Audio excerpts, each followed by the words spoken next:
O Afeto que Alimenta, de Paulo César Pereira, lido por Paola Poliana.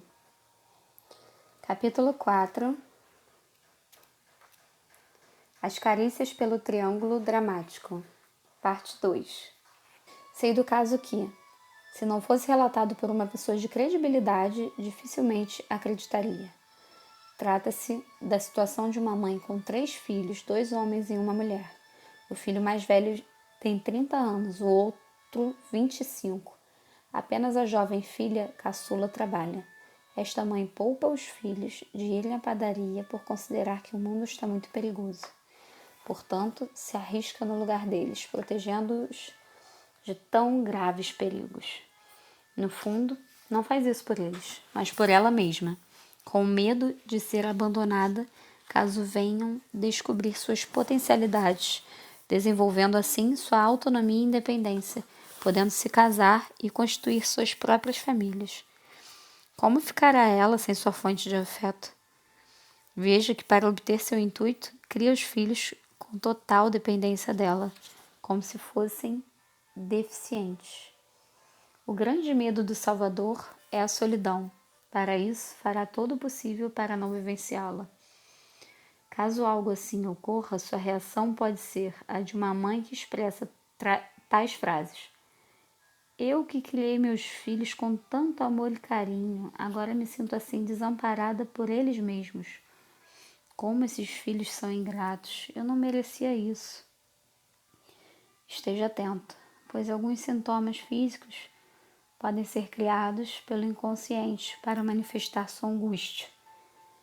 E esses sintomas são reais, embora possam não aparecer em um exame por aparelho.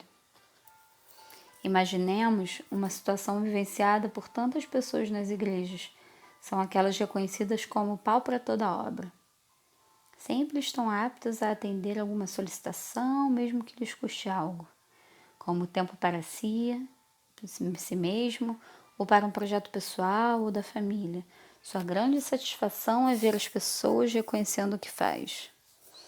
Uma mulher com situação financeira satisfatória, ao entender esse jogo psicológico, decidiu parar de ser a salvadora da sua família. Depois disse que eles não mais a procuravam. Fiz a ela a seguinte indagação: tem interesse por pessoas que a procurem apenas pelo que pode fazer por elas?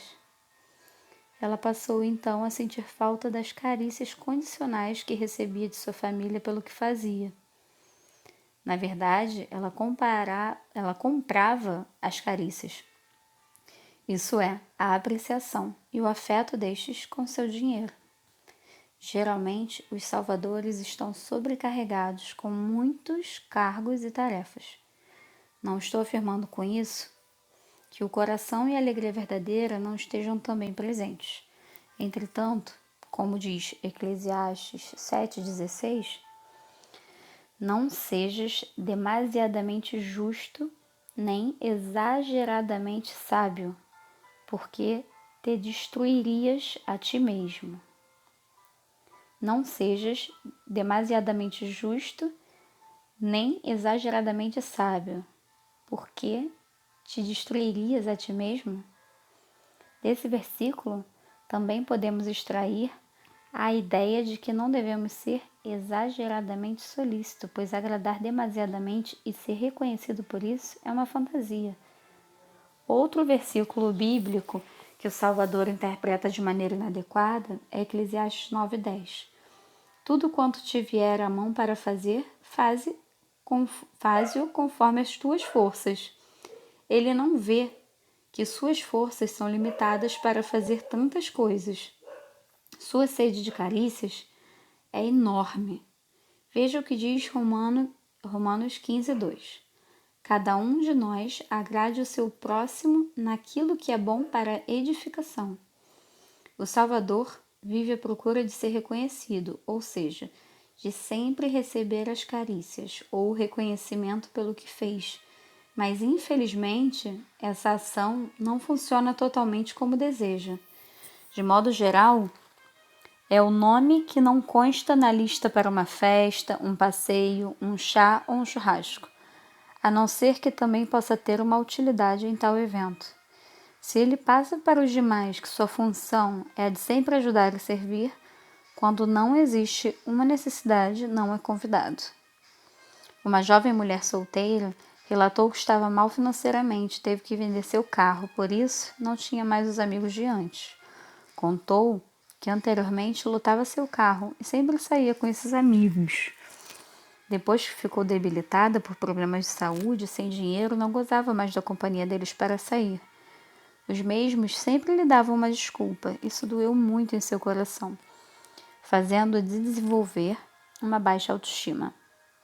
A pessoa salvadora também pode ser aquela que, caso vá a uma festa como convidada, se oferecerá para ajudar, ainda que tenham trabalhadores ou funcionários contratados. E com certeza ficará aborrecida se alguém não lhe permitir que ajude a servir ou a lavar os pratos, pois para isso se dispõe. Em uma festa, parar para conversar com as pessoas é arriscar que entre em sua intimidade.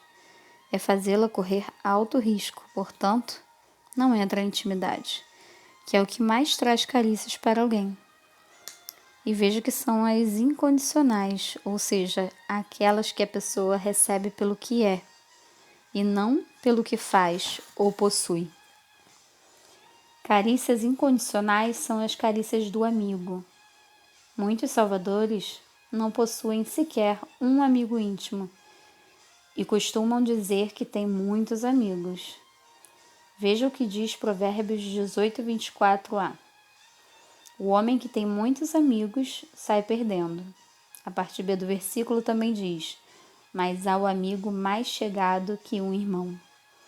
Se a carícia é o alimento da psique, então é fato que a carícia incondicional alimenta muito mais e satisfatoriamente.